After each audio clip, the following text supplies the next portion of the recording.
Okay, folks, today I'm going to explain to you what the right of abode in the United Kingdom really is, how it works, how it discriminates, and how unfair it is to some groups of people, specific groups of people. I'm on the gov.uk website and I'm on the right of abode section. I'm going to go to section 4, basis of a person's claim to right of abode. Section 2.1 of the Immigration Act 1971 sets out which citizens of the United Kingdom and Colonies, or CUKCs, and Commonwealth citizens had a right of abode in the UK. The 1971 Act was amended by the British Nationality Act 1981 when it came into force on the 1st of January 83. Under the revised Section 2, subsection 1, the following people have a right of abode in the UK. British citizens, so all British citizens have a right of abode in the United Kingdom, and Commonwealth citizens who had a right of abode before the 1st of January 1983, provided they had not ceased to be a Commonwealth citizen at any time since then. So British citizens have their right of abode under Section 2, subsection 1A, which simply means otherwise than by descent, and it means that they can transmit citizenship to a child born outside of the United Kingdom. 2.1b, which Commonwealth citizens have their right of abode under, is actually by descent and means that they cannot transmit that citizenship to a child born outside of the United Kingdom. So the following chart sets out who had the right of abode on the original 71 Act and the section they have the right of abode under from the 1st of January 1983. A citizen of the United Kingdom and Colonies who was born, adopted, naturalized, or registered in the UK or islands, 2.1a under the original 71 Act. A CUKC born to or adopted by a parent who at the time of the person's birth or adoption had the right of abode under 2.1a above.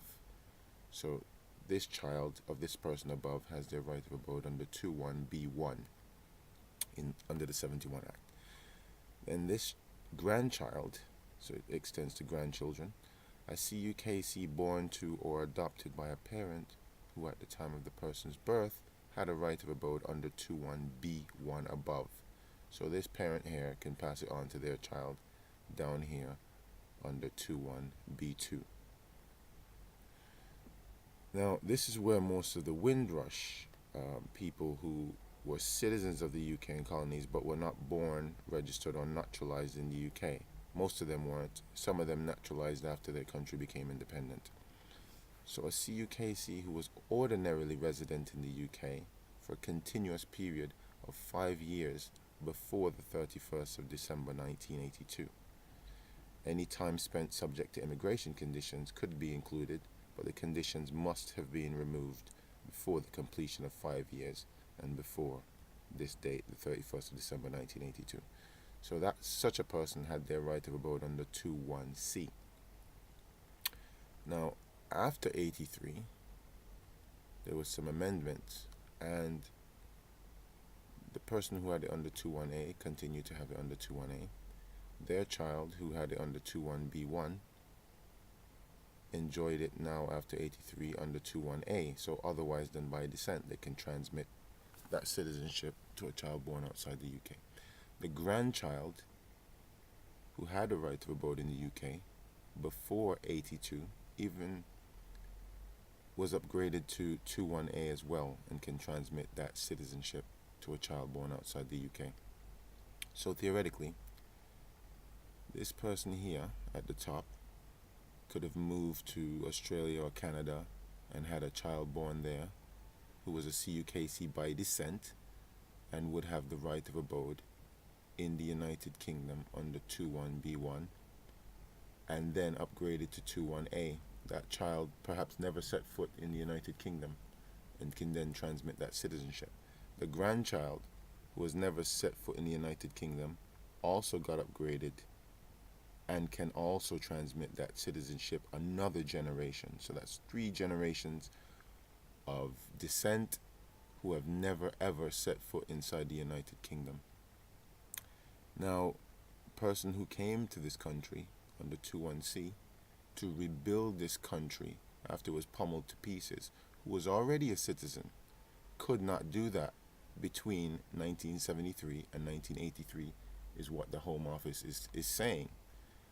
And although they were upgraded to 21A after 83, because this was obviously an anomaly, an error, the Home Office continues to acknowledge and apply that error in saying you couldn't pass it on during that period. However, an alien who was not a citizen of the UK and colonies, but then naturalized in the UK between 73 and 83 could pass on that citizenship, while an existing citizen who had the right of abode could not do that at all. And they couldn't upgrade their status. They weren't required to naturalize. So effectively, aliens were given more rights than citizens, existing citizens, simply because they came from British colonies. Most of these colonies, if not effectively all of them, were black colonies, because after 1983, Margaret Thatcher allowed the Falkland Islands to have a right of abode in the United Kingdom. So they're okay. They're a white colony. Now let's move down the chart. A Commonwealth citizen, not a citizen of the UK and colonies, with a parent or adoptive parent who at the time of birth, of the person's birth or adoption, was a CUKC by birth in the United Kingdom. They had their status under 21D. Not sure exactly what that means, but it was upgraded to 21B, which is by descent. So they can't transmit citizenship to a child born outside the UK. A female Commonwealth citizen who is or has been married to a man with right of abode at any time before the 31st of December 1982 had their right of abode under Section 2, subsection 2 of the 71 Act, and was then upgraded to 21B, which is by descent. A CUKC woman who is or has been married to a man with right of abode at any time before the 31st of December 1982 had their right of abode under 2, subsection 2 as well, and was then upgraded to 21A and can transmit citizenship to a child born outside the United Kingdom, as they have their right of abode or citizenship otherwise than by descent. There was some discrimination here as well, because if a CUKC woman above in any of these categories up here had the right of abode in the UK and married a man who was a CUKC but didn't have a right of abode in the UK, he couldn't gain anything from that woman. So there was discrimination built in when I read the parliamentary notes.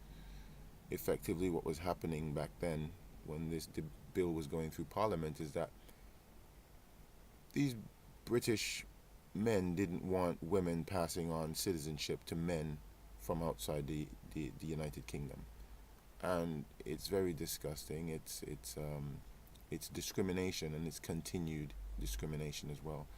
So I'm going to move down to the definitions, and I'm going to look at the definition of parent for the purpose of right of abode. Parent includes the mother, but not the father of an illegitimate child. It also includes the adoptive parents of a legally adopted child.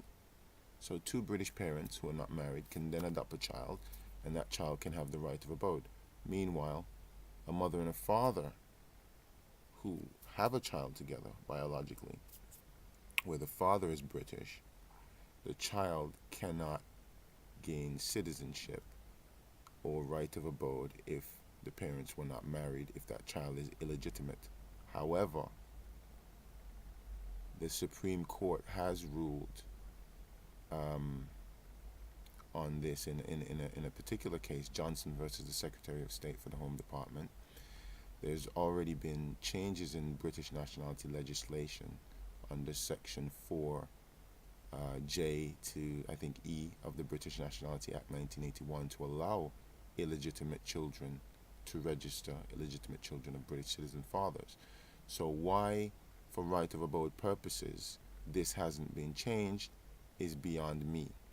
And this goes to at the time of a person's birth, whereas for other nationality purposes, if the parents marry any time after birth, it legitimates the birth if that country acknowledges legitimacy for those purposes. And so the child then becomes British. So why then, for right of abode purposes, is this not being remedied? I don't know. Thank you for watching.